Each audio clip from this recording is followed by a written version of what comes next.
For Courtenay-Alberni. Thank you, Mr. Speaker. It's a huge honour to rise today on a very important issue, and I'm glad to be sharing my time and splitting my time with the member from Courtenay-Columbia. Mr. Speaker, just in 3 years, we've seen real estate in my riding go up 50%.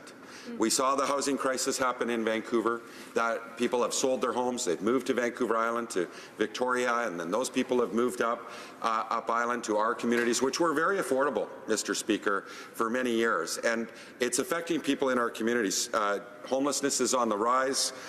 Seniors are living, more and more seniors are living in poverty. In fact, we're seeing more seniors at our homeless shelters than ever before. Young people are losing hope, Mr. Speaker.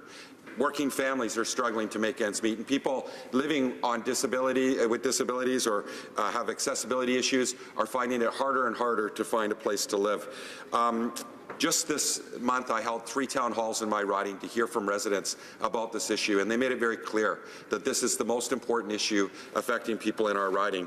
And we were fortunate to have groups come and sit on panels to talk about the situation that were experts. We had one group that was there was the BC Nonprofit Housing Association, and they brought forward the housing affordability definition, which I think we can all agree that if you're spending more than 30% of before tax income on rent and utilities, that it's no longer affordable. Well, in my riding, over 50% of renter households are spending more than 30% of their income.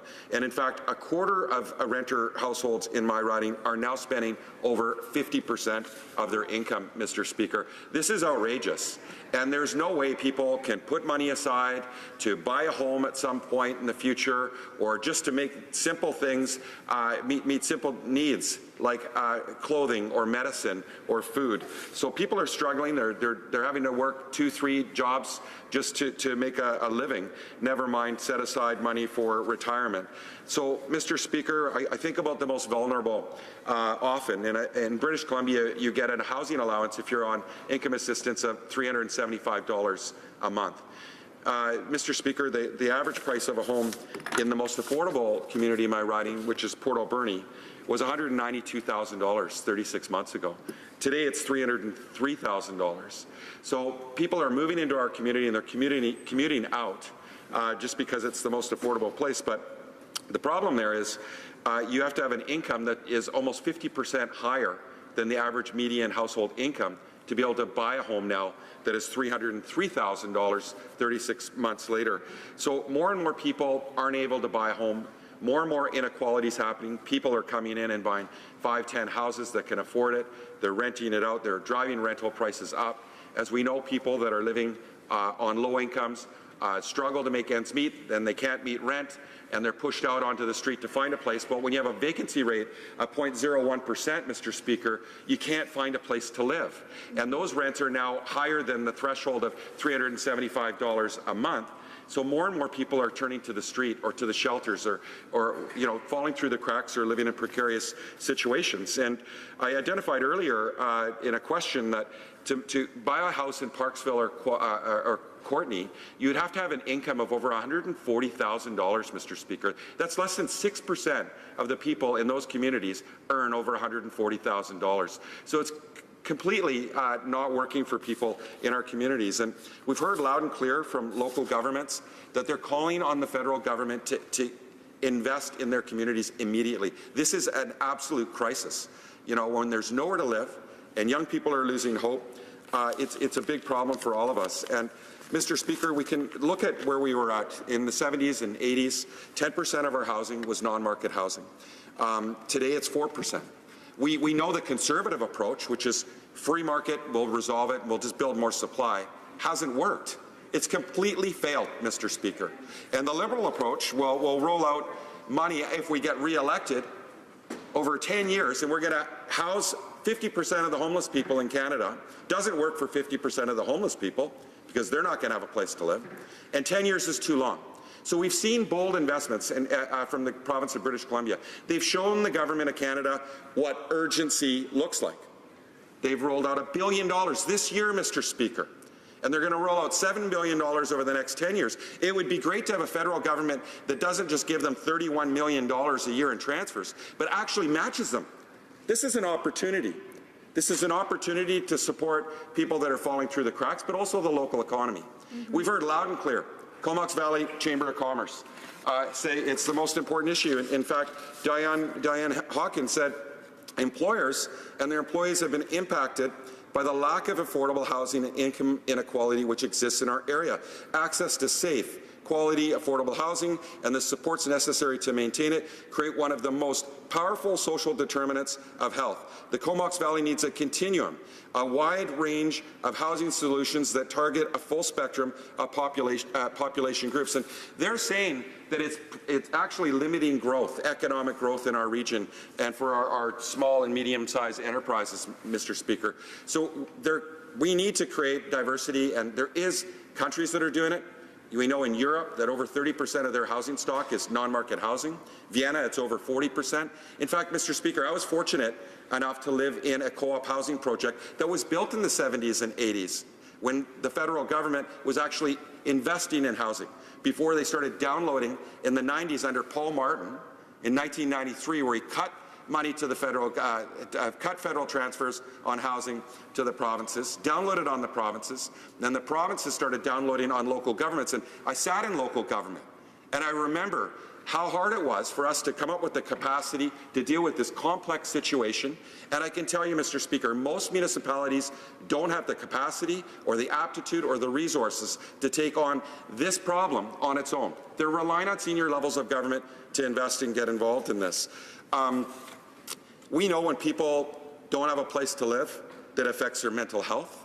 It affects child welfare, actually, is a huge problem in British Columbia, and it is connected, Mr. Speaker, to housing. Our health, it's one of the most important determinants to health is housing. The stress that this is causing on families is unbelievable. Is this what we want? Is this what the type of society we want in the future for our children, to live under so much stress, working 2-3 jobs just to make ends meet? Or seniors. We know that 30% of single women that are over the age of 65 are living in poverty. And we're failing them, Mr. Speaker. And this is an opportunity. I think about working families a lot, Mr. Speaker, and I think about the most important investment you're going to make in your life is in a home. And right now, so few people are making that investment because they can't afford to. So the biggest economic leakage in your life is when you can't afford to buy a home. The biggest economic leakage in a community is when people from outside your community or outside your country are coming in and buying all the housing. And that wealth is leaving, Mr. Speaker. And we know that too well as rural communities, about wealth leaving our communities. It's something, unfortunately, we're getting far too used to. This is the beginning of a crisis, Mr. Speaker. This isn't a crisis that's going away. The people that have had to move to the more affordable places in my riding, now in the most affordable where it's compounding, they have nowhere to go. There's nowhere left to go. This problem's not going away, and they're not going away. And I thought about someone who I met in one of my town halls, and I wake up every day since I've had this town hall, I think about Marcy. And I met Marcy. She's lived in our community for over 30 years. She's been homeless for the past 4, Mr. Speaker. With low vacancy rates and rents that are sky high. She just hasn't been able to find a place to live. She's been living in her van. She actually upgraded to a trailer living on a property, and she's worried that the bylaw officer is going to come and move her out. She worries about that every day. This is what Marcy worries about. So free market's not helping Marcy right now. She needs help. And it's our duty to help Marcy, Mr. Speaker, to come up with the solutions. And we can do that. We can create more co-op housing. We had elders come, Indigenous elders come and say that there's nowhere to live on their reserves and in their communities, that there's overcrowding, that there's 16 people living in a house. This government's promise to fix that hasn't come to fruition. I have 10 Indigenous communities in my riding. I can't name one that will tell you that the federal government has lived up to their promise on supporting Indigenous housing. And I met Verna, 76-year-old Indigenous elder, who barely gets by on her pension. And she was hit with a rent increase and a big hydro bill as well. But she's like Marcy. She's concerned. She's concerned not just about herself, but she's concerned about the youth. And this is a problem, Mr. Speaker, and I'm glad we're having this discussion today. And I could cite so many comments from my constituents, and I'm grateful that they came out and shared their experience, because we need to be vigilant. We need to be determined. We need to work collectively.